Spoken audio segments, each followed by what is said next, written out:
hello, good morning po sa inyong lahat. Yan. Tuesday na po, Tuesday morning na po ngayon. Ito, medyo makulimlim yung ating weather. Ayan, pero wala tayong bagyo mga lalab. Dala ng share line na nagpapaulan sa ating bansa. Ayan. Kumusta na po kayo? Ano bang mga niluluto nyo sa inyong mga kusina? Ayan. Ako, ito dating gawi. Ayan, wala tayong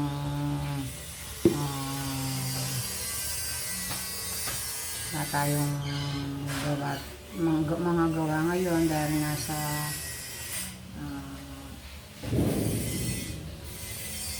kahapon na busy tayo mga lalab, kaya hindi tayo nakapag-upload.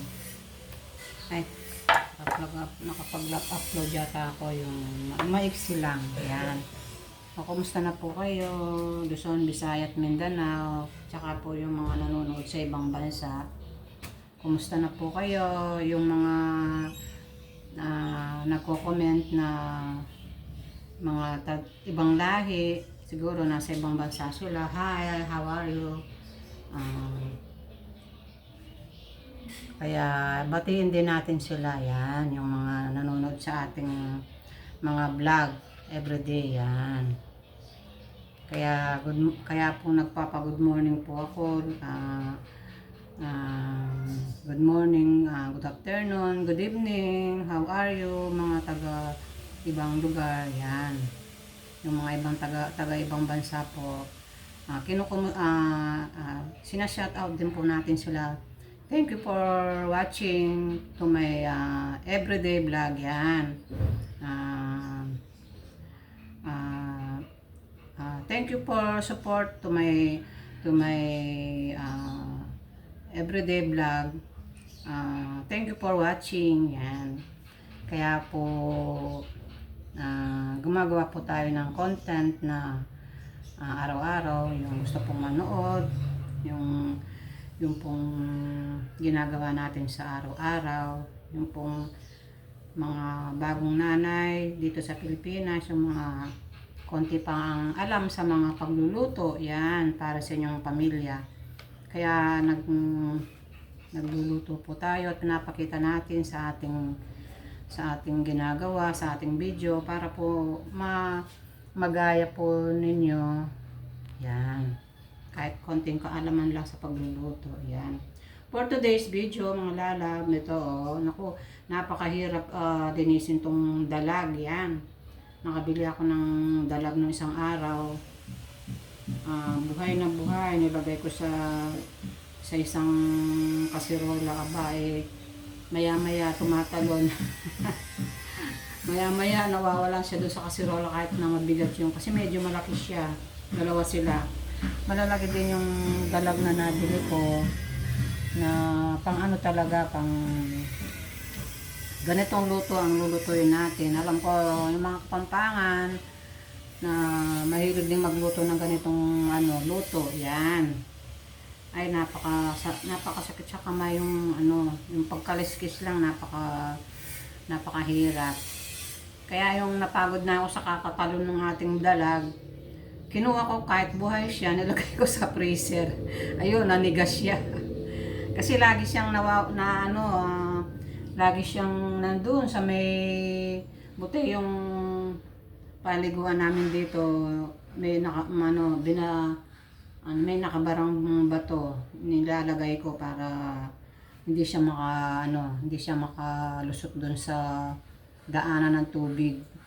Kaya nung napagod ako, nilagay ko na lang doon sa sa freezer. Ayun, nanigas na siya. Ganito ang ating lulutuin po today mga lalab. Yung ating, ayan mga lalab, yun yung ating lulutuin for today. Ayan, yung bumili ako ng 2 dalag. Ayan, iluluto natin ng may gulay. Yung sa Kapampangan ng tawag nila ay pesang dalag. Yan. Ito, piprito ko muna siya. Yung half cook lang siya para hindi siya masyadong malansa. Pero inano ko na to sa asin para mawala yung kanyang dulas yan. Siyempre, sa pesa, lagyan natin to na repolyo, patatas, sa sibuyas, luya. Importante yung luya para mawala na lansa. Tsaka yung ating siling green. Yan ang ating pang ingredients natin mga lalab. At ito, pipritin na natin yung ating dalag yan para half cook lang. Ito iluluto na natin mga lalab.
Yan, purito natin yung ating dalag. Sige. Yan, piniprito natin yung ating dalag para mawala siya para hindi siya masyadong malansa. Yan.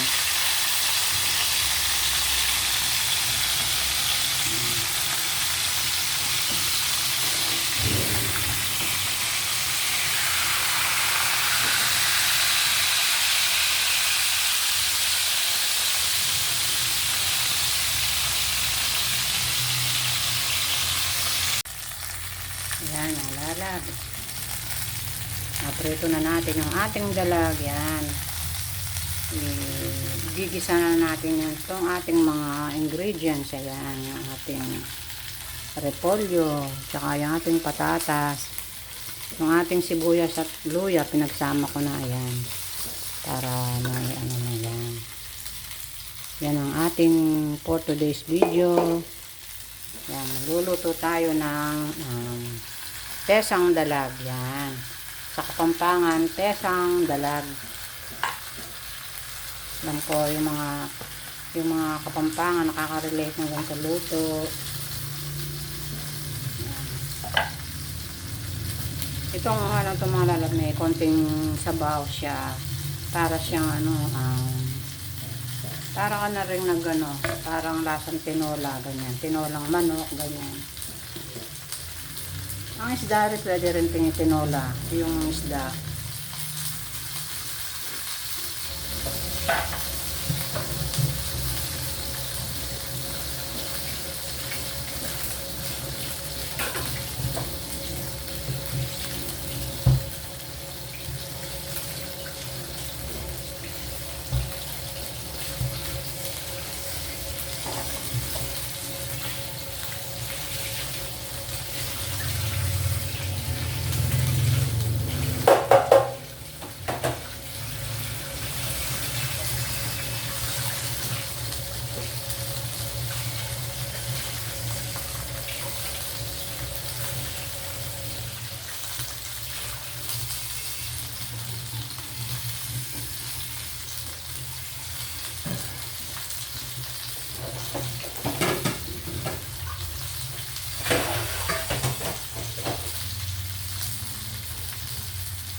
Magpipruto pa tayo.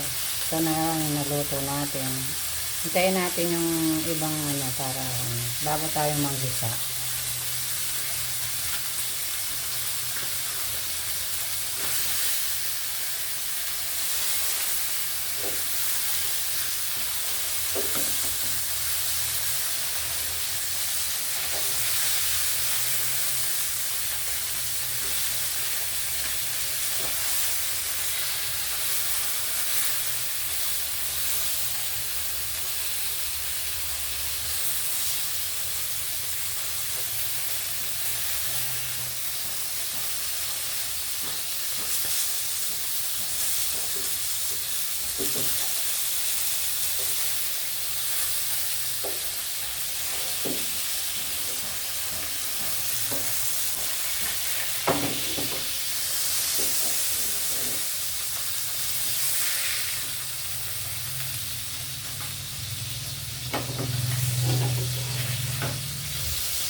Yan mga lalab.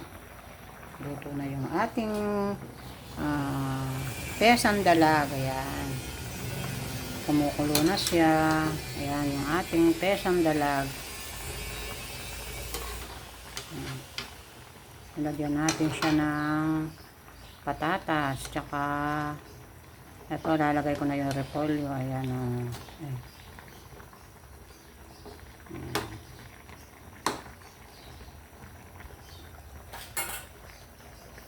Yan yung ating repolyo. Yan, lalagay na natin para masarap yung ating pesang dalag.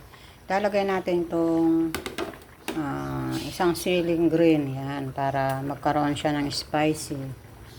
Tsaka yung ating repolyo. Yan.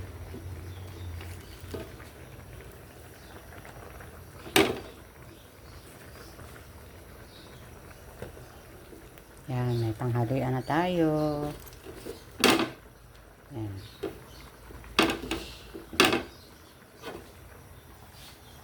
Lagyan natin ng konting pampalasa. Lagyan natin ng konting asin. Yan. Naglagay na tayo kanina ng patis, kaya konti na lang yung lalagay natin ng asin.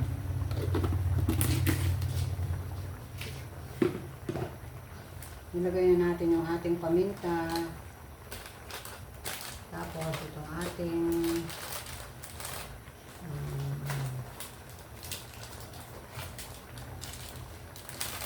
yung ating magic sarap. Yan, yung ating pampalasa.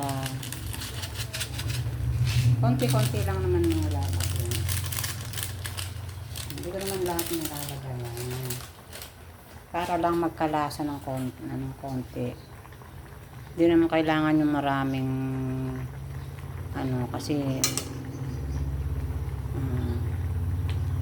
kasi pag sobrang dami masama sa katawan, kaya konti lang. Yan. Takpan muna natin mga lala para lumambot yung ating repolyo. Yan.